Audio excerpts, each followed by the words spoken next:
Tropa. Tropa. Tro. Tugit tayo ito. Matungod lagi silang nilabhan. Di lagi na. Di nakatungod. Ha? Hoy.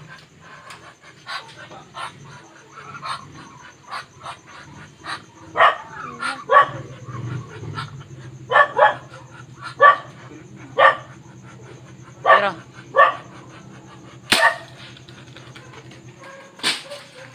Aman.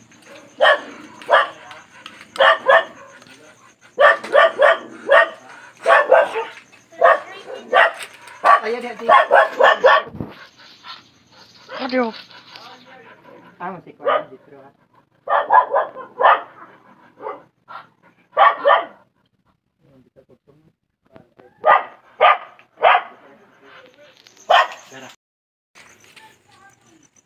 So, ito yung huli nating paniki mga idol.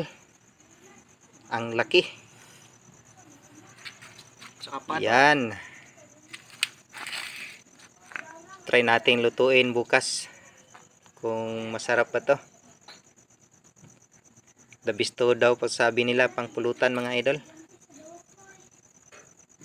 Yan oh. Yan yung gamit nating laruan.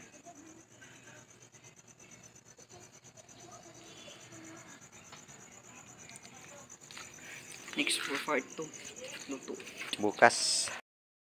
Guys, magandang hapon po sa lahat. So for today's video mga idol, magluluto po tayo ng paniki o tinatawag namin dito sa Bisaya kabog. So ito yung lulutuin natin mga idol. Ayan, ito yung huli natin kagabi. Yan mga idol.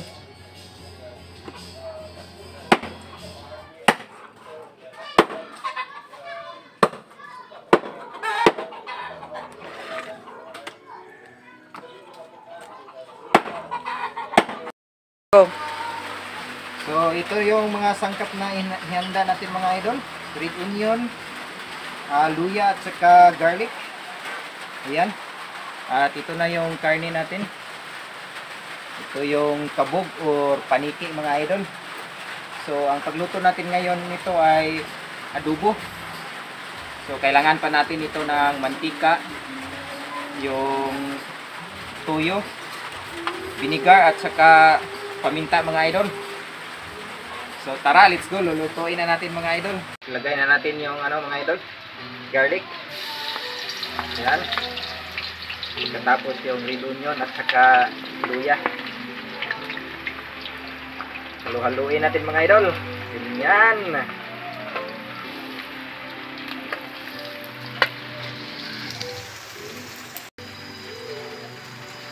So sunod natin ilagay itong karne ng paniki o kabog mga idol.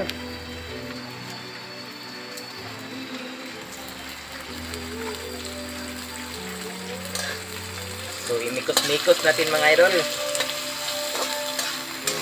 Yan.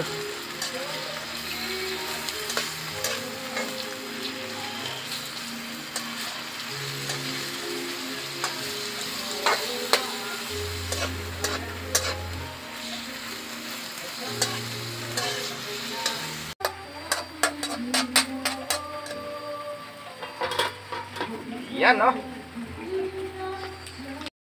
So lagyan muna natin ng paminta mga idol. Yan. At siyempre di mawala yung magic lami. Yun. At saka asin. Kunting asin lang mga idol kasi mamaya pag medyo maluto na yung karne, lalagyan na natin ng tuyo or soy sauce mga idol. Yan. Tapos halu-haluin muna natin. Ganyan.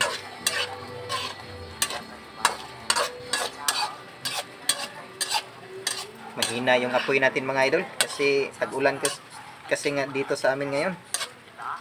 So yung kahoy natin, yung panggatong, basa pa sa ulan mga idol. So ayan.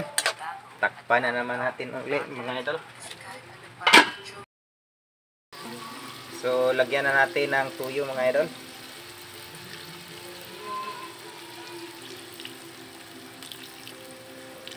Yan. Ang bango na.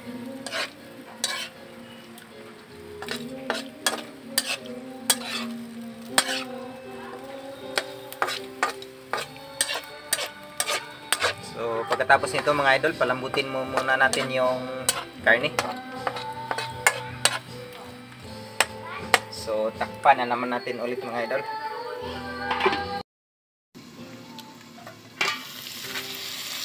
Wow!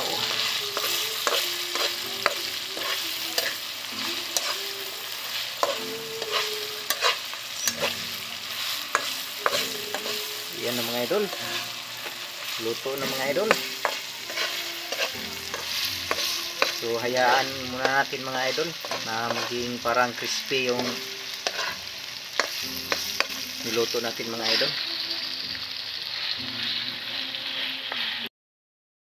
So, ayan na mga idol. Luto na po yung adobong paniki natin. Yan.